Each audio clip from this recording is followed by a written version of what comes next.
In the heart of Darfur, tragedy has struck once again, this time not by the bullets of war, but by the crushing force of nature.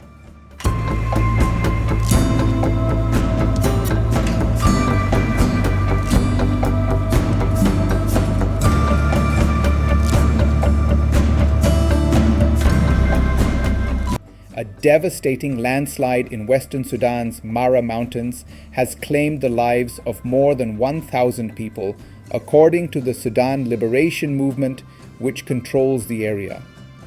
What was once a small village tucked between the mountain ranges has been completely wiped off the map. In a chilling detail, reports confirm that only one survivor was pulled from the rubble. The rest of the community has been buried beneath the earth.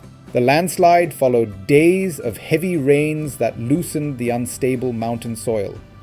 Witnesses and footage from local outlets show a vast stretch of land flattened, with only scattered debris and desperate people searching the ground for signs of loved ones. The SLM, in a statement, called for immediate international aid, urging the United Nations and humanitarian groups to step in and help recover the bodies and provide assistance to those nearby who have lost everything. Darfur's governor, Mini Minawi, described the disaster as a humanitarian tragedy that goes beyond the borders of the region.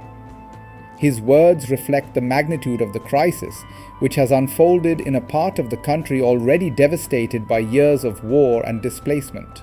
"We appeal to international humanitarian organizations to urgently intervene," he said, "for the tragedy is greater than what our people can bear alone."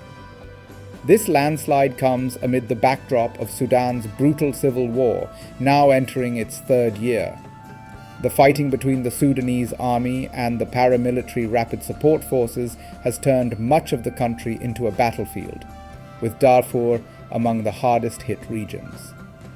Since March, when the army managed to seize control of the capital, Khartoum, clashes have intensified in El Fasher, the capital of North Darfur state. Tens of thousands have been killed in the violence, and millions more have been forced to flee, about 4 million from Khartoum alone.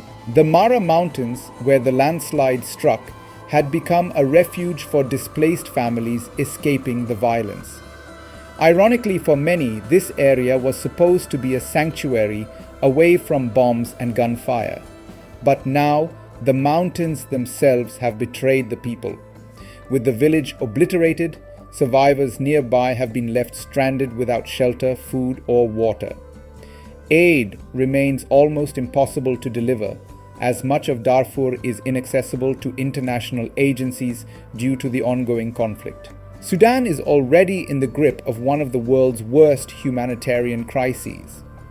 The UN has declared famine in parts of Darfur, where civilians face starvation alongside the constant threat of violence. Reports from El Fasher suggest that paramilitaries are waging their most ferocious assaults yet, even as ordinary people struggle to survive. The war itself has been marked by atrocities, mass killings, rape, and ethnic violence. The International Criminal Court has opened investigations into alleged war crimes and crimes against humanity, adding another dark layer to Sudan's already grim reality. Now, with an entire village gone, this disaster underscores the unbearable burden carried by the Sudanese people. Caught between man-made violence and natural disasters, they have little hope of reprieve without meaningful international support. The landslide is not just a natural calamity. It is a tragic reminder of how fragile life has become in a nation battered on all sides. As the people of Sudan mourn their dead and search for the missing, the world must pause and pray for those lives lost beneath the mountains, for the lone survivor who bears the grief of an entire community, and for a nation still fighting to rise from tragedy upon tragedy.